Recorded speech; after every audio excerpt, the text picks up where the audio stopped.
Situé au cœur du Gers, en région Gasconne, le Pays d'Auch, c'est avant tout la terre natale du français le plus connu au monde. Nous sommes au pied de la statue de Charles de Batz de Castelmore. Autre star incontournable de la région, ici c'est avec patience et amour que l'on fabrique l'un des meilleurs foie gras. Elles mangent quand elles veulent et elles boivent quand elles veulent. Jusqu'au 7e mois, elles vont vivre comme ça. Pays d'art et d'histoire, vous y découvrirez des trésors incroyables. Les tableaux de plumes du XVIe siècle, on en connaît 17, et le seul qui soit daté, c'est celui-ci. Donc voilà, ce qui en fait vraiment la rareté absolue. Si en Gascogne, on est attaché à son patrimoine, Là, un petit point de vue qui est bien sympathique avec les techniques de construction traditionnelles, les maisons en colombage. on aime aussi innover en se jouant des traditions. Je sens quand même le foie gras, le chèvre, le concombre, mais également l'acidité de la pomme verte. Le bonheur est dans le pré, la formule n'est pas que le titre d'un film. C'est un véritable art de vivre que l'on cultive ici. Alors laissez-vous guider, direction le Pays d'Auch, là où la générosité de ses habitants n'a d'égal que la beauté de ses paysages.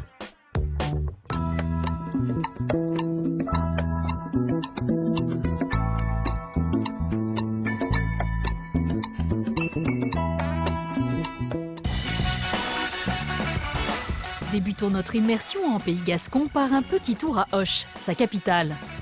C'est Marlène, une jeune occitane passionnée par sa ville qui sera notre guide. C'est tout naturellement qu'elle nous a donné rendez-vous au pied de l'escalier monumental, un élément incontournable du patrimoine de la vieille ville, qui a droit en ce moment à quelques petits travaux de rafraîchissement. Voilà, on est sur l'escalier monumental qui a été réalisé entre 1860 et 1863 par le préfet Féart pour faire un lien entre la ville haute et la ville basse. Parce qu'ici, avant cet escalier, il y avait simplement des petites rues du Moyen-Âge très étroites. Ces petites ruelles, les pousterles comme on les appelle ici, constituent l'une des curiosités de la ville. Sorte de sentiers étroits pourvus de marches, ils étaient absolument indispensables pour gagner la rivière, le Gers, et permettre ainsi le ravitaillement en eau de la ville. Leur caractère exigu constituait également une barrière contre les éventuelles attaques ennemies. Mais retournons sur notre escalier. Achevé en 1863, il relie la ville historique à la ville nouvelle sur 35 mètres de dénivellation. Cet escalier est de style néoclassique, donc il est vraiment monumental. Il est composé aussi de grandes terrasses et décoré avec de belles balustrades, des fontaines sculptées et également d'œuvres contemporaines. Telle que cette statue en bronze à l'effigie du plus célèbre des Gascons, d'Artagnan. Ou encore cette étonnante sculpture contemporaine de l'artiste catalan Jaume Plensa. On peut reconnaître des mots connus, comme par exemple le nom de Noé. Le mot diluvium, donc le déluge. Et donc on comprend bien le lien avec les inondations qui avaient ravagé la ville basse en 1977 et cette œuvre qui parle du déluge. Mais rassurez-vous, depuis 1977, ce sont les pieds bien au sec que vous pourrez parcourir la ville. Continuons notre visite du centre historique d'Auch. Au détour d'une ruelle se trouve l'une des fiertés de la ville. Une maison dans laquelle Henri IV et Catherine de Médicis auraient séjourné en 1578. Il y a une merveille qui se cache à l'intérieur, donc si vous voulez, venez, je vais vous la montrer. Dans la cour de la maison, une surprise de taille vous attend.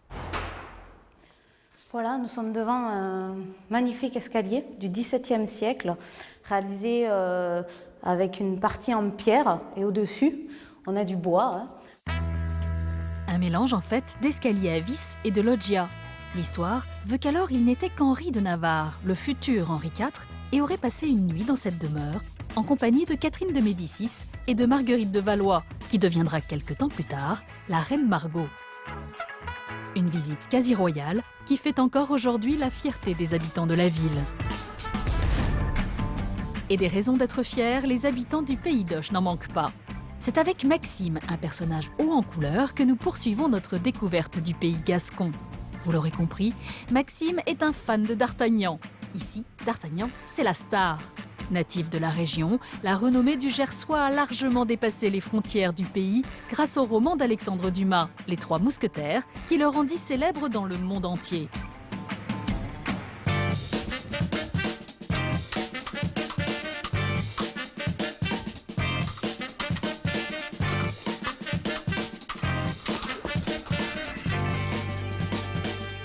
sommes au pied de la statue de Charles de Batz de Castelmore, plus connu sous le nom de D'Artagnan. C'est un Gersois. Alors il n'est pas né ici à Auch, il est né à Lupiac, dans un petit village de 300 habitants.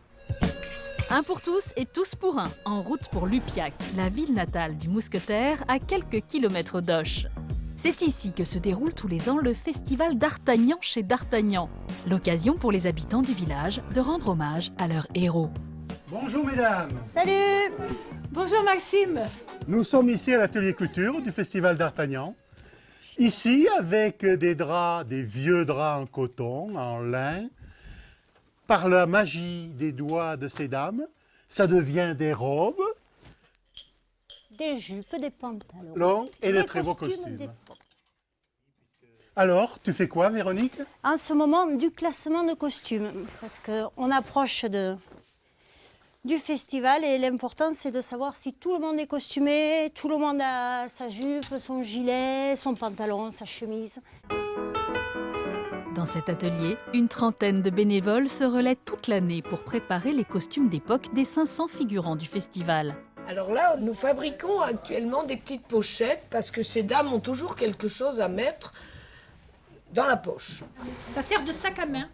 Voilà, ces petits sacs à main de l'époque. Et même s'il s'agit de couturières non professionnelles, pas question de réaliser des costumes d'amateurs. Voilà, on fait une jupe et j'ai mon professeur devant moi. Parce que moi, j'avais jamais fait ça de ma vie. Donc j'apprends et je sais faire plein de choses maintenant. Les costumes du festival sont de véritables répliques des tenues du XVIIe siècle. Alors la première année, c'était des costumes plutôt de paysans, pas très sophistiqués. Mais depuis l'année dernière, il y a une couturière professionnelle spécialiste des vêtements du XVIIe qui vient 2 fois par mois faire des patrons, donner les conseils, faire les dessins, les croquis qui vont après servir à faire voilà, la robe de la fiancée de D'Artagnan qui sera au festival. Puis ici on coupe pour tous les âges, 2 ans. Et un mot d'ordre règne pour tous les participants, une consigne de taille. Les gens sont interdits ou de grossir ou d'amincir. Voilà. Une fois les costumes soient terminés. Interdit. Autant vous dire qu'ici, on connaît tous les petits bourrelets de chaque figurant. Le jour du festival, chaque habitant revêt son costume pour un voyage de 4 siècles en arrière. Le but du jeu, c'est d'arriver à Lupiac et vous êtes en 1658, jour de froid. Et nous vivons et vous êtes là, point. Donc on a bâti tout un scénario avec des personnages hauts en couleur, des gens plus anonymes qui font de la figuration. Prêt pour un voyage dans le temps ?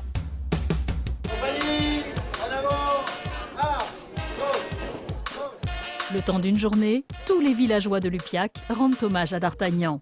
Cette année, pour sa 3e édition, ce sont plus de 4000 visiteurs qui ont vécu au rythme d'une foire du XVIIe siècle. Alors si vous vous sentez l'âme d'un mousquetaire, vous connaissez l'adresse.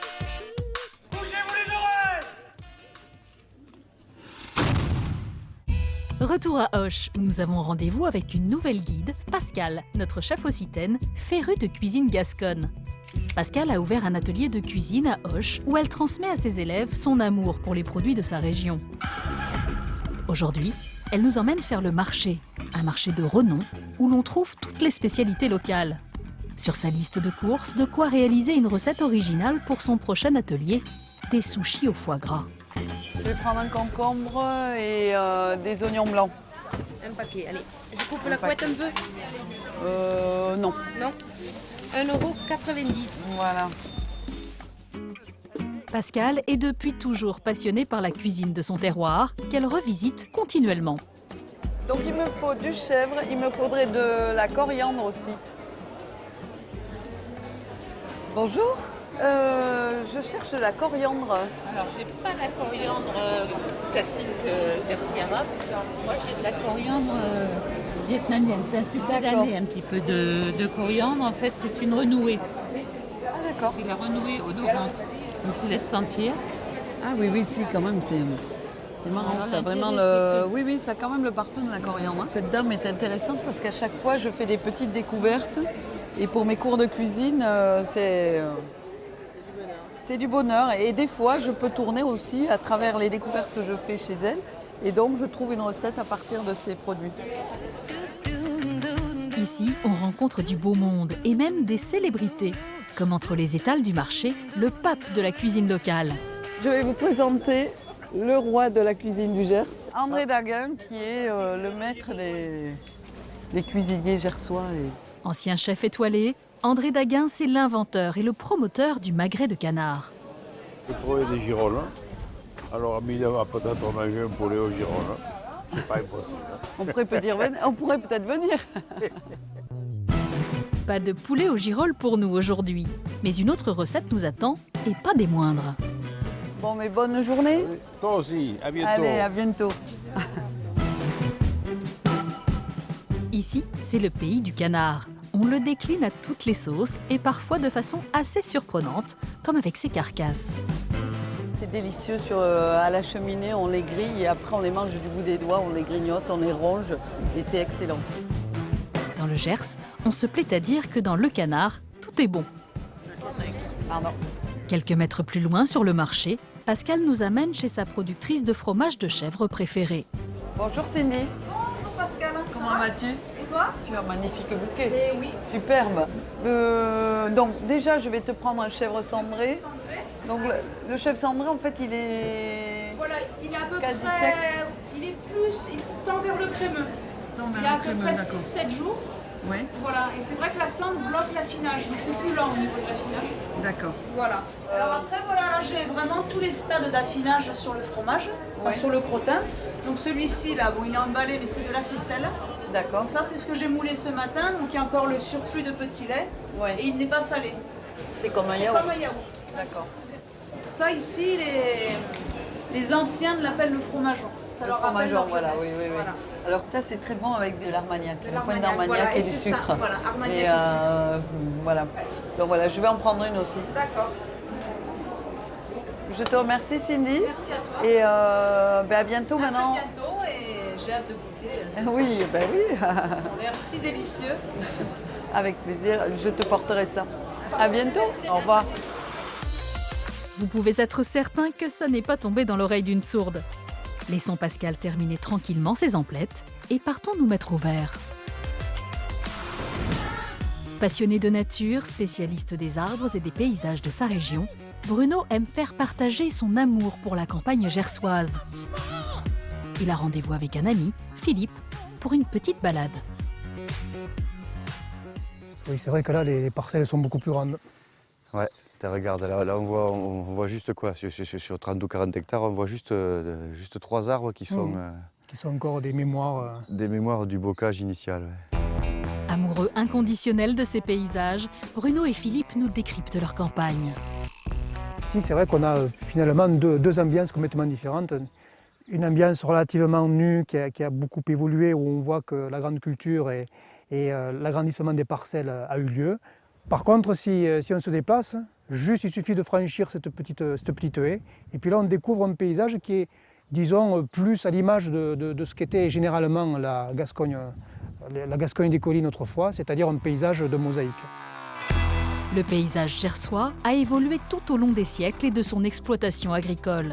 Autrefois composé uniquement de petites parcelles délimitées entre elles par des bosquets, il tend aujourd'hui à se transformer en espace plus vaste avec l'apparition d'habitations, grignotant au fur et à mesure son caractère rural, un phénomène appelé le mitage. L'habitation, le pavillon, c'est pas une ferme. Et le pavillon, il est venu se poser le long des routes, en général dans des endroits un peu intéressants au niveau du paysage. C'est-à-dire il fallait voir les Pyrénées, les points de vue, etc.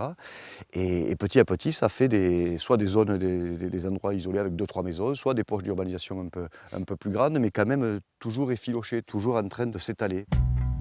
Une urbanisation encore très limitée qui n'entache en rien la quiétude de la campagne gersoise. Même si ces mosaïques sont évidemment le résultat de la main de l'homme, ici c'est la nature qui domine. Et au gré des saisons, la variété des paysages que l'on peut contempler est infinie.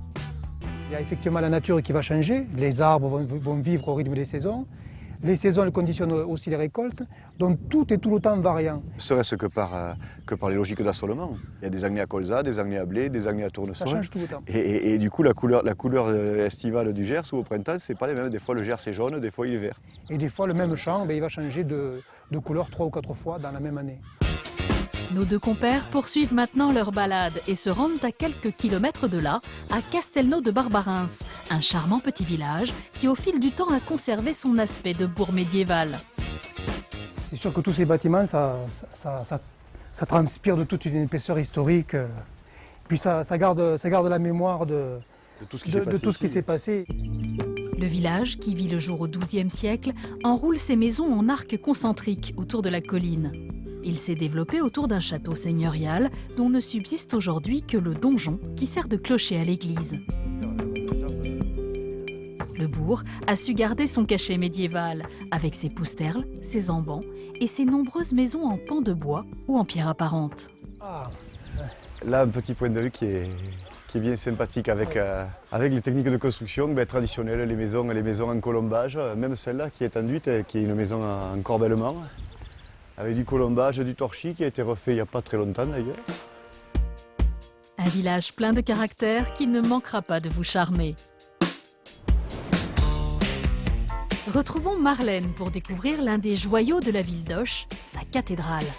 Alors la ville d'Auch, c'est son escalier monumental, mais c'est aussi sa cathédrale. Cathédrale gothique, monument emblématique de la ville. Alors je vous propose d'aller le visiter. Située sur les chemins de Saint-Jacques-de-Compostelle, la cathédrale Sainte-Marie d'Auch est classée au patrimoine mondial de l'humanité par l'UNESCO. Construite au XVe siècle sur l'emplacement d'une ancienne église romane, elle est la plus récente des églises de France, mais aussi la plus vaste. Ses dimensions, 100 mètres de long sur 40 mètres de large, sont impressionnantes. Majoritairement de style gothique, l'édifice recèle de trésors, comme son exceptionnelle collection de vitraux.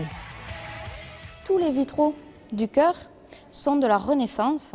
Ils ont été faits entre 1509 et 1513 par un grand maître verrier qui s'appelait Arnaud de Molles.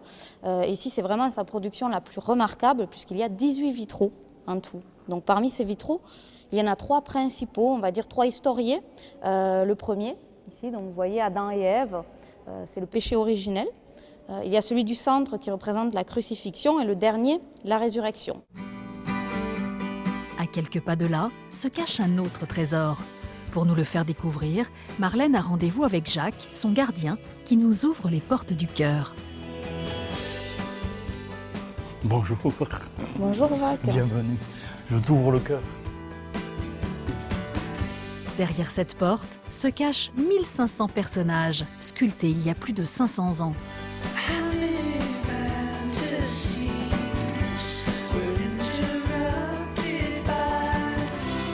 Mais vous voyez, il y a les grands personnages, ils sont séparés par une poutre, un pilastre, où il y a encore 4 personnages dessus. Le baldaquin qui vient s'emmancher sur ces pilastres et qui se termine par des petits anges. Et c'est comme ça qu'on arrive au chiffre de plus de 1500 personnages. Voilà. Composées de 113 stalles, les boiseries du chœur qui représentent des scènes bibliques, de la mythologie ou encore des représentations de la faune et la flore ont été réalisées par des compagnons restés anonymes. La précision de ces sculptures sur bois constitue une véritable prouesse technique. Démonstration avec Jacques. Et je vais te montrer le travail d'un compagnon et la finesse du travail que j'ai vu ce matin. Tu vois la finesse du travail, la patte de l'oiseau. Oh, oui.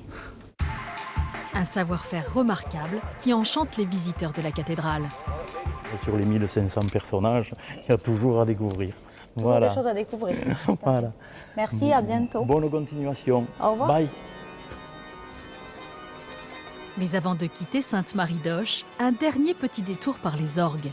La cathédrale en possède 2, un orgue de chœur et un orgue de tribune. C'est ce dernier, classé aux monuments historiques, que Marlène nous amène contempler de plus près. Et pour en comprendre le fonctionnement, pourquoi ne pas s'adresser à celui qui les connaît le mieux, son talentueux organiste Jean-Christophe.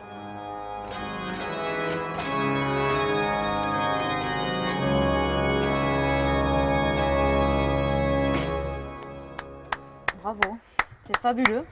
C'est impressionnant tout ce que tu fais avec cet orgue.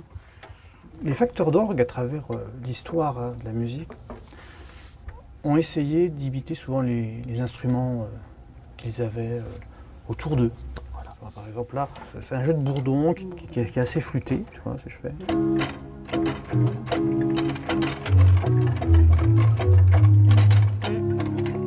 On a la même chose, un peu plus aigu, le 4 pieds, tu vois.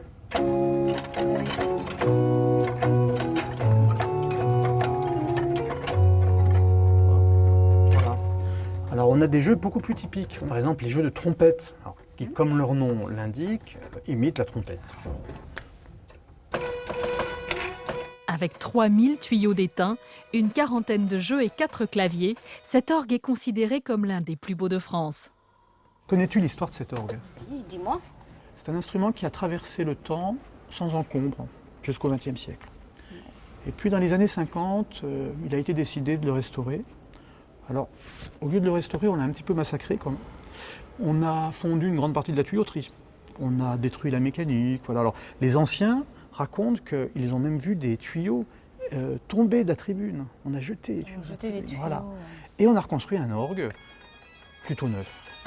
Cette rénovation, qui le dénature totalement, est à l'origine d'une polémique qui dépasse les frontières de la France. Tous les grands organistes se révoltent et obtiennent finalement gain de cause. L'orgue est alors reconstruit à l'identique de ce qu'il était en 1694. Alors, est-ce que tu veux que je te joue cette fameuse toccata? Ah oui, bon. je veux bien. De Jean-Sébastien Bach. Parfait. Rien que pour toi. Ah. C'est exceptionnel. J'ai beaucoup de chance.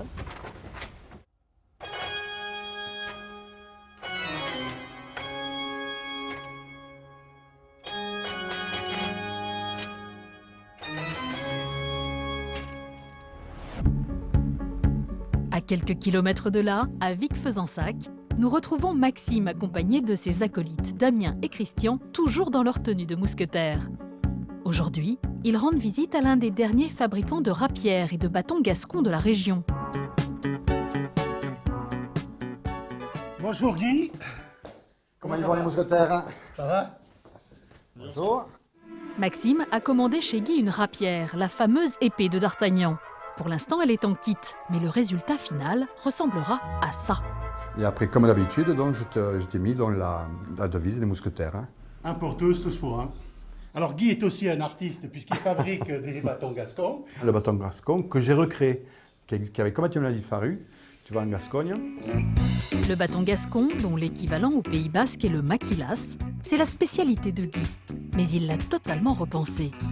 Le bâton gascon, déjà, tu vois, il était dans du bambou. Là, il s'en servait, ça c'est la racine du bambou. Tu vois, c'est une canne de défense, en fait. Tu vois, il s'ouvrait et tu avais l'arme, parce que l'arme du gascon, c'était vraiment, tu vois, c'était pas plus long que ça. Donc, parce que le bambou, plus ou moins, ça se cassait, ça se fendait, c'était moins résistant dans le temps. Et j'en ai fait, moi, une canne un peu particulière.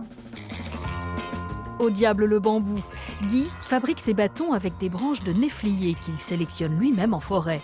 Et c'est directement sur l'arbre que pendant 1 an, il décore les futurs bâtons en incisant, en scarifiant l'écorce.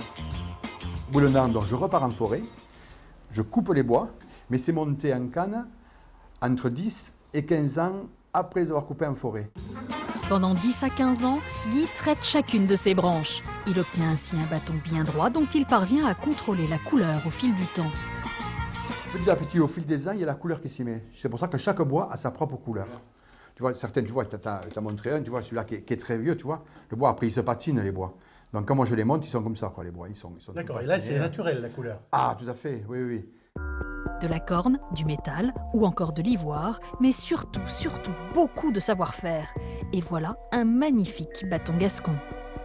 Et le plus important, après, c'est l'arme. Donc, il n'y a pas de clip, il n'y a rien du tout, c'est que de l'ajustement dans le bois. Donc, c'est pour ça qu'il faut qu'il soit parfaitement stabilisé. Voilà. Et là, pour le remettre, c'est un coup sec, tchac, et c'est tout. Et c'est en bas. Et ça tient tout seul et c'est vraiment caché. C'est le canne de défense, tout simplement. Voilà. Ah ben, les gens marchaient beaucoup à pied. Alors, tout à fait, oui. Ils avaient à de l'époque. l'argent liquide sur eux. Au siècle dernier, les voleurs pullulaient dans la campagne gersoise. Il n'était pas question de s'y aventurer sans être armé. Aujourd'hui, rassurez-vous, la région est bien plus calme. Ces bâtons, que Guy fabrique dans son atelier, sont de véritables œuvres d'art. Ici, vous n'en trouverez pas 2 identiques. Chaque bâton est totalement personnalisé au goût du client, avec des matériaux venant parfois des 4 coins du monde. Même les trucs qui viennent de très loin, tu vois, ça vient de Nouvelle-Zélande, ça. Tu vois, c'est des nacres, des fois c'est les clients qui m'amènent aussi des matières un peu spéciales. Vous avez craqué pour le bâton gascon?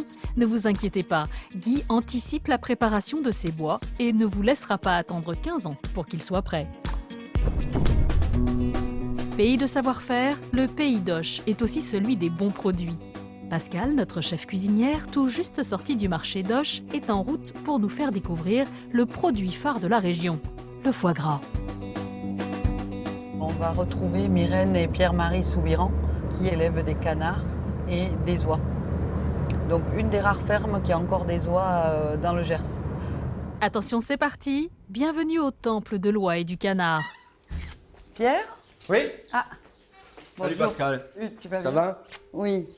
Bon, tu viens chercher tout ça alors? Oui, je viens chercher mes foies pour mes sushis ce soir. Allez, super. Et voilà, tu me les montres? Allez, que je viens vois voir, ce que viens tu voir. m'as mis. Ouais, je t'en ai préparé là. Pascal, une petite astuce pour bien choisir son foie gras frais. Quand on achète son foie gras, ce qu'on regarde, c'est la texture du foie gras. Et s'il est très ferme, ça veut dire qu'il est quand même un peu trop chargé en graisse, alors que là, on peut voir qu'il est souple sous le doigt. Et même avec les 3 doigts, on peut faire des empreintes et qui restent. Cette couleur ambrée aussi, magnifique. Voilà. Ok, tu m'en mettras 2. Allez, ok, on voit ça. Dans la boutique de Pierre-Marie, les produits à base de canard et d'oie sont déclinés à l'infini. Tout est fait maison par sa femme, Myrène. Dans son laboratoire, elle concocte les grands classiques de la gastronomie gasconne et expérimente de nouvelles recettes, telles que cette sauce aux ingrédients tenus secrets.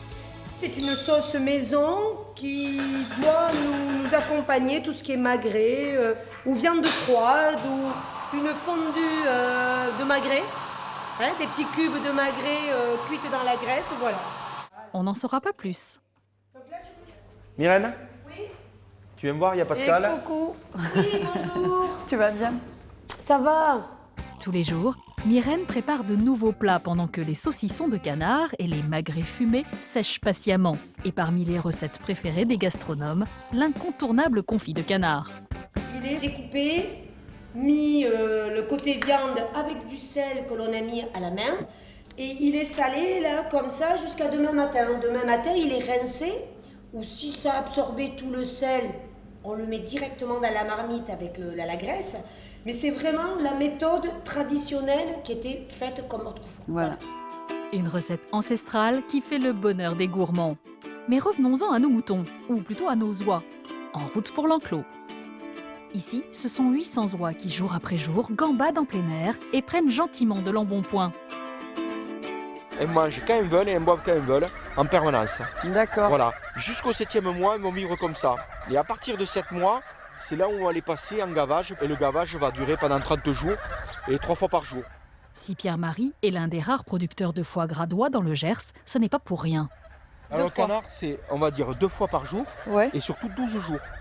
D'accord. Donc la rentabilité, malheureusement, se fait beaucoup plus sur le canard que sur l'oie. Le foie gras d'oie, qui ne représente plus aujourd'hui que 5% du marché, est plus rare et plus cher. Mais il reste toujours très apprécié des gourmets, à l'instar de Pascal. Allez, à bientôt. Allez, à bientôt. Ciao. Ciao. Salut les filles.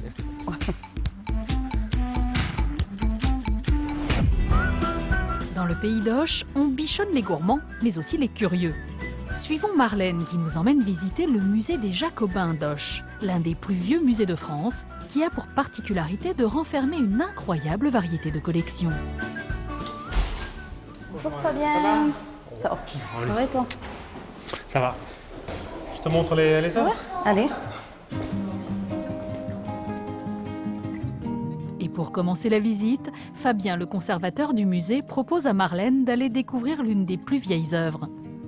Ça, c'est vraiment une des plus belles pièces du musée, puisque ce sont des peintures qui proviennent de Roquelaure, donc c'est juste à côté donc, de Auch, et elles datent de 20 avant Jésus-Christ. Donc ce sont vraiment les plus anciennes peintures gallo-romaines de Gaule hors narbonnaise.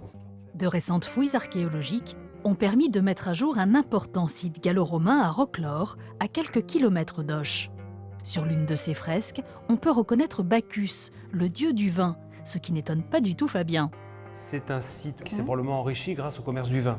Et d'avoir finalement une représentation de Bacchus sur cette fresque-là, il y a un lien finalement direct. Donc, c'est ça qui est et qui est très beau. Et d'ailleurs, encore aujourd'hui, Roquelaure vit aussi du commerce, du vin, de l'Armagnac.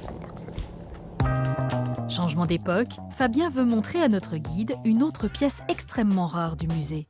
Direction le premier étage. Donc voilà cette magnifique pièce, cette pièce exceptionnelle, donc la messe de Saint-Grégoire. C'est un tableau qui est mexicain et qui a été réalisé en 1539. Mais ce qui fait vraiment la spécificité et la rareté de ce tableau, c'est qu'il est entièrement réalisé en plumes. Toutes les couleurs qui sont rendues, là, sont les couleurs authentiques, il n'y a pas de peinture. Ce sont donc les plumes. Que des plumes naturelles. Tout à fait. Donc, et même les plus petits détails donc, du visage du Christ, et là on est de l'ordre du 10e de millimètre, c'est également réalisé en plumes. Et ça, des tableaux de plumes au monde du XVIe siècle, on en connaît 17, et le seul qui soit daté, c'est celui-ci.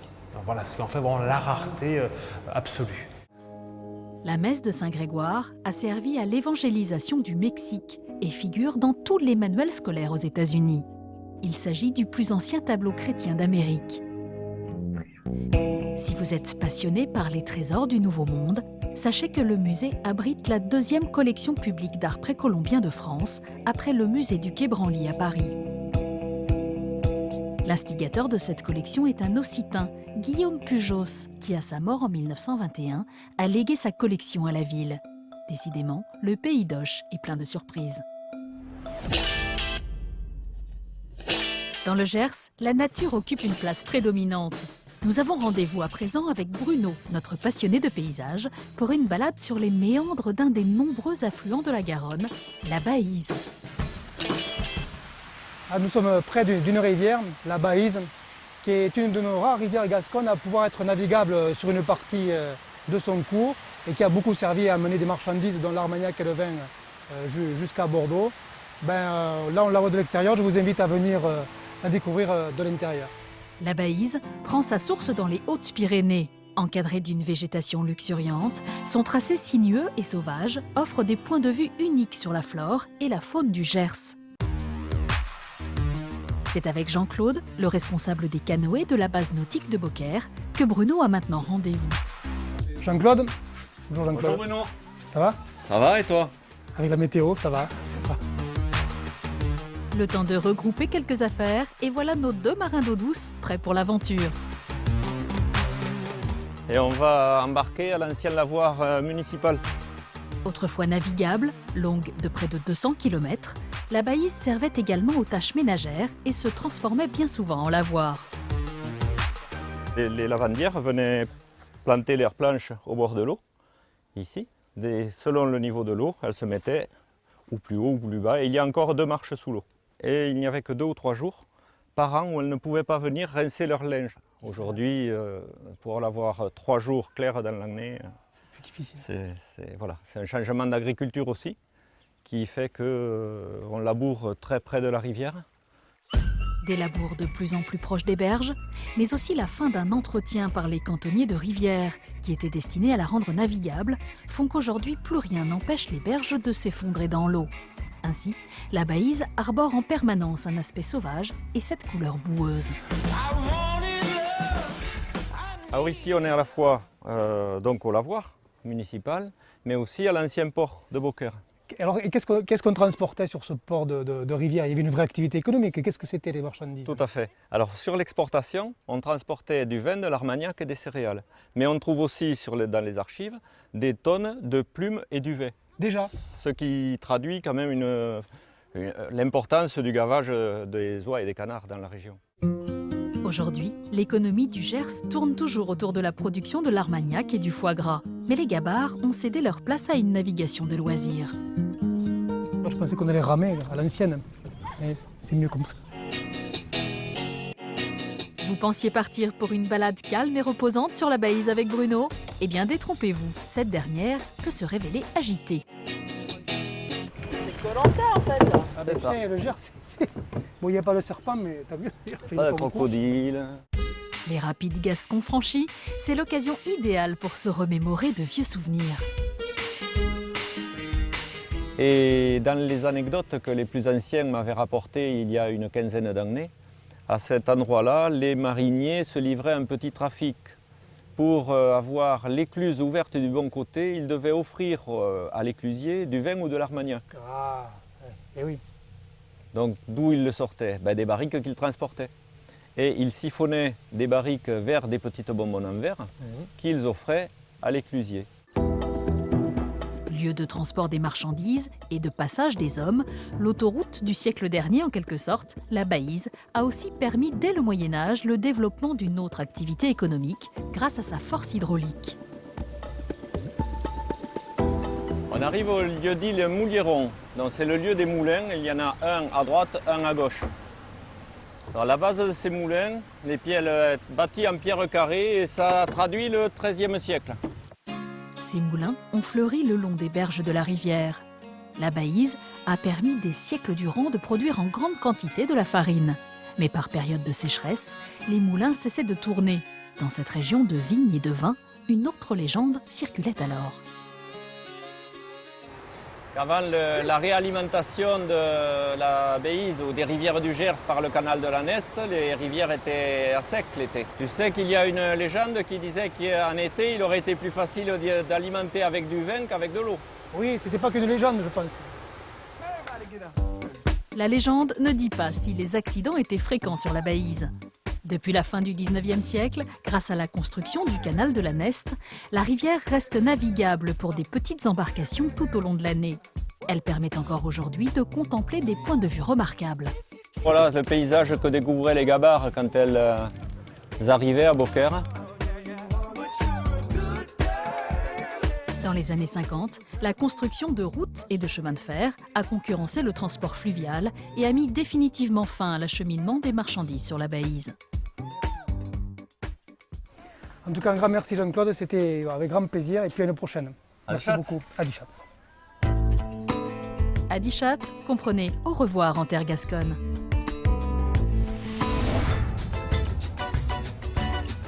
Aussi célèbre que le cognac charentais, l'armagnac est l'alcool incontournable de la région. Impossible donc de quitter le pays d'Auch sans faire un crochet chez l'un de ses producteurs dont la réputation n'est plus à faire. Bonjour Michel. Bonjour Maxime, comment vas-tu? Et toi? Ça va très très bien. C'est un Maxime en civil que nous retrouvons pour cette visite chez Michel Bellac. L'armagnac, pour Michel, n'a pas de secret. Alors ça commence bien évidemment par la vigne, ouais, bien par sûr, les cépages. Ouais. Alors là, on est devant une parcelle de Colombard. L'année plutôt prometteuse, avec des grappes bien développées, avec une végétation, avec certes quelques pluies, mais pas trop. J'espère que d'ici septembre, donc, on pourra tirer le meilleur de cette production de vigne. Le Colombard, c'est l'un des 9 cépages dont l'utilisation est autorisée dans le cadre de l'AOC Armagnac, à l'instar du Baco blanc ou encore du Jurançon blanc. Arrivé à maturité, le raisin est vendangé, mais pas trop tard, généralement à la mi-septembre, pour garder un peu d'acidité. Pour l'Armagnac, il n'est pas nécessaire d'avoir un produit, on va dire, à surmaturité. Il faut trouver un juste milieu entre l'acidité totale et le degré. Donc en général, et c'est comme ça que nous faisons, et c'est le secret, on va dire, d'un Armagnac réussi. Des secrets, la fabrication d'un bon armagnac en regorge. Direction les chais, avec un peu de chance, Michel acceptera peut-être de nous en révéler un autre. Là, c'est vraiment le chai, le chai de nos aïeux, quoi, qu'on a jamais voulu remettre en question. Celui-ci, on y tient, on n'a jamais perdu un litre de vin. Enfin bref, c'est le chai, quoi. Voilà. C'est dans ce chai, qui date de 1844, que Michel vinifie son raisin en vin blanc, plutôt sec, avant de le distiller. Le vin blanc destiné à l'Armagnac ne doit pas contenir de soufre, ne doit pas avoir d'agent de conservation, mais néanmoins, on doit quand même bien le conserver. Alors pour bien le conserver, il faut le maintenir au froid, voilà, du moins après fermentation. Voilà, donc c'est dans ces cuves inox que l'on conserve ce vin blanc qui est vinifié aux alentours du mois d'octobre. Donc, et en général, je distille aux alentours de mon anniversaire, donc vers la fin de novembre. D'accord. Voilà. C'est noté, Michel. Nous n'oublierons pas de vous souhaiter un joyeux anniversaire. Direction maintenant le chai de vieillissement pour la dernière étape. On va entrer donc dans le Saint des Saints. Voilà, oui, voilà, c'est tout simple, donc pardon. Ici, ce sont plus de 200 hectolitres d'Armagnac qui, jour après jour, se bonifient en attendant sagement d'être mis en bouteille, directement à la sortie du fût. Là encore, le savoir-faire intervient. Donc tu es devant une pièce d'Armagnac. Une pièce d'Armagnac contient environ 400 litres. 400 et parfois un peu plus. Mais au final, c'est toujours un peu moins. Une partie s'évapore, c'est ce que l'on appelle la part des anges. Alors ça fait râler parce que quand même tous les ans, nous perdons à peu près 2 pièces. Bon, alors on va dire que ce sont les anges, mais quand même, je pense qu'ils doivent quand même bien se régaler un petit peu plus haut. Des anges qui ont de quoi se désaltérer pendant de nombreuses années. Pour obtenir l'équilibre parfait en tanin, l'Armagnac doit vieillir dans des fûts d'âges différents. Il faut que l'Armagnac passe, le nouvel Armagnac, passe obligatoirement dans un fût neuf pendant 1 an et demi, ça dépend. Mais pas évidemment toute la vie, parce qu'à ce moment-là, il serait peut-être trop chargé en tanin. Pour ne pas obtenir un Armagnac trop tannique, il est transféré dans d'autres fûts plus vieux, des fûts un peu usés en quelque sorte. Mais je crois que tu me regardes là depuis un petit moment, mais je me demande si tu n'as pas envie de déguster l'Armagnac. Eh bien, on va y aller alors, donc, que tu m'invites gentiment. Alors on va y aller. On y va. L'Armagnac ici, c'est une histoire de famille. Michel a repris la concession de son père, qui lui-même l'avait reprise de son père. Depuis 1864, le savoir-faire se transmet dans la famille Bellac. The price in France, 19. C'est à présent au tour d'Héloïse, la cadette des filles de Michel, de faire ses armes dans le caveau de dégustation. C'est un Armagnac qui a 15 ans. Voilà, donc, et peut-être qu'Héloïse va nous expliquer. Je vous invite directement à le prendre et à le chauffer. Donc déjà, on a beaucoup d'arômes de pruneau notamment, de vanille. Et ensuite, au niveau de la dégustation, on aura peu d'agressivité du fait de notre travail avec le bois. Et ensuite, beaucoup de longueur en bouche. Voilà. Une longueur en bouche qui comble les hommes, comme les anges, depuis des siècles. Ce sont plus d'1 millier de châteaux qui émaillent la campagne gersoise. Marlène nous attend pour une dernière visite au pied de l'un des plus beaux de la région, le château de Lavardins. Bonjour. Bonjour Émile. Vous voulez nous voir dans ces vieilles pierres? Oui. Agréable, bien sûr. C'est Émile, dont les grands-parents ont vécu quelques années dans ce château quand il était enfant, qui sera notre guide.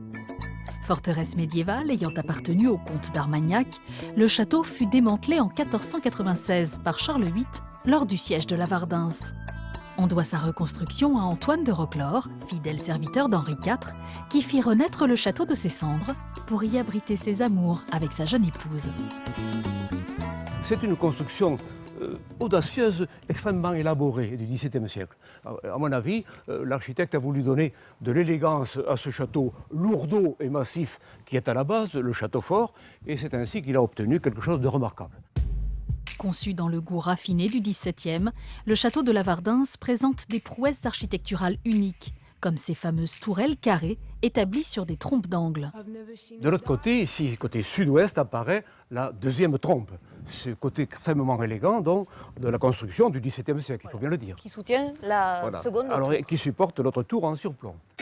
Le château retient également l'attention de par son exceptionnel belvédère, obtenu grâce à un balcon développé sur 3 façades. Les grandes dames du XVIIe pouvaient utiliser cette promenade pour rejoindre depuis l'extérieur directement la chapelle. Tel un vaisseau amarré à son éperon rocheux, le château de Lavardins a été conçu pour jouir de l'horizon le plus large. Il offre également l'une des plus belles vues sur la campagne gasconne. La visite continue à l'intérieur du château. Émile tient à faire découvrir à Marlène une pièce à l'acoustique surprenante, remplie de souvenirs d'enfance pour notre guide. C'est quand j'étais gamin et que je couchais ici, nous avions un lit avec mon frère, l'un dans ce coin et l'autre dans l'autre coin. Et le soir, avant de nous endormir, eh bien, on pouvait faire communiquer facilement, on pouvait communiquer et en faisant fonctionner cet écho. Ce phénomène d'écho, Émile entreprend de l'expliquer à Marlène, qui semble un peu perdue sur le pourquoi du comment. Concrètement, le son se propage d'un angle à l'autre de la pièce en passant par sa voûte et ne peut donc être entendu en son centre. Marlène, un peu dubitative, a besoin de passer aux travaux pratiques. Est-ce qu'on peut faire l'essai? Oui, pourquoi pas. Mettez-vous dans ce coin là-bas, tournez-vous vers la muraille et je m'en vais vous parler de l'autre côté. Vous pouvez me parler très discrètement et même presque chuchoter parce que l'écho fonctionne parfaitement. Je suppose que vous m'entendez et vous pouvez me répondre parfaitement. Oui, je vous entends très bien. C'est remarquable. Vous voyez, on a l'impression qu'on parle à quelqu'un qui est devant soi. Le son circule parfaitement d'un côté à l'autre. S'il y a d'autres personnes au centre, elles ne nous entendent pas si on se met... Absolument pas. Les personnes du centre n'entendent rien, car le son ne suit directement la voûte et ne passe pas par le centre. Et là, on n'entendra rien du tout de ce qui se dit à l'extrémité. Absolument pas. Bon, on résume, ça fonctionne dans tous les coins, mais au milieu, on n'entend rien. Le château sert également de lieu d'exposition tout au long de l'année. Mais s'il est une curiosité qu'il ne faut absolument pas manquer lors de votre visite du château de la Vardens, c'est son exceptionnel ensemble de pavements. Une richesse de ce château, ce sont les sols du XVIIe siècle. Et je pense que ça a facilité le classement en monument historique. Cet ensemble remarquable de ces sols, tous différents. Composé de briques roses et de pierres de taille, on ne connaît pas d'autres monuments avec une telle diversité de dallage. Allez, Merci beaucoup, Émile. Compris. Merci, au plaisir de vous revoir. Au plaisir, merci. Au revoir. Après cette petite leçon d'histoire, il est temps de repartir à Auch pour une toute autre leçon. Nous retrouvons Pascal, notre chef, tout juste rentré de ses courses. Cette fois-ci, on passe aux choses sérieuses, la préparation des sushis au foie gras. Alors, voilà, mon petit marché est fait. Le concombre, le foie gras, les pommes et la coriandre. Et le chèvre, je l'ai oublié. Il est là, pardon. Voilà le chèvre. Tous les ingrédients sont prêts, il ne manque plus qu'un élève. Et bonjour Pascal. Et bonjour Eric. C'est avec Eric, un ami cuisinier en herbe, que Pascal se met aujourd'hui au fourneau. C'est parti. Allez, on attaque parce qu'on a un peu de travail. Qui dit sushi, dit riz. L'ingrédient à ne surtout pas négliger. Pour sa recette, Pascal a choisi un riz rond japonais. La cuisson du féculent est elle aussi très importante. N'allez surtout pas le jeter dans l'eau tout juste sorti du sachet. On va le laver à l'eau froide pour enlever l'amidon. De là, on le laisse pendant 1 heure s'égoutter. Pour sa cuisson, le riz doit être couvert. À défaut d'un couvercle, un papier cuisson fera l'affaire. Il doit cuire 15 minutes et pas une de plus. En parallèle, Pascal prépare un assaisonnement à base de mirin, une sorte de saké très doux, avec du vinaigre de riz, du sel et du sucre. Ah, on sent bien le vinaigre. Oui, ça apporte une petite acidité supplémentaire. Ce mélange, porté à ébullition, est ensuite incorporé au riz cuit. Maintenant, on va préparer donc la garniture que l'on met dans les sushis. Pascal débite le foie gras, les pommes, le concombre et le fromage de chèvre en morceaux réguliers.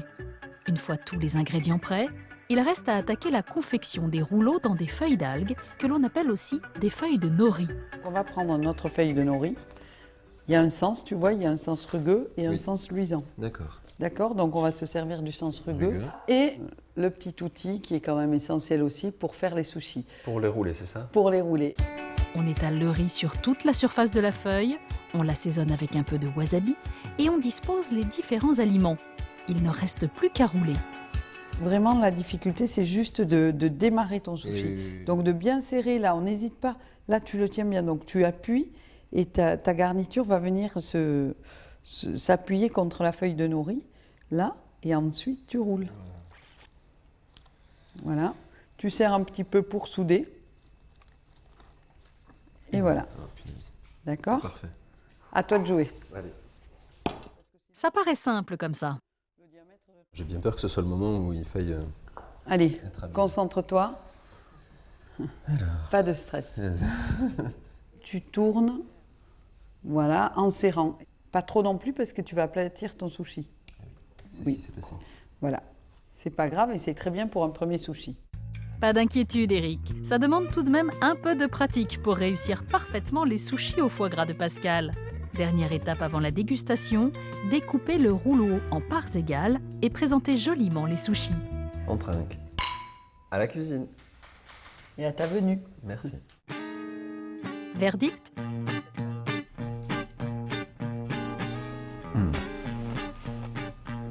Ça te plaît ? Ah oui.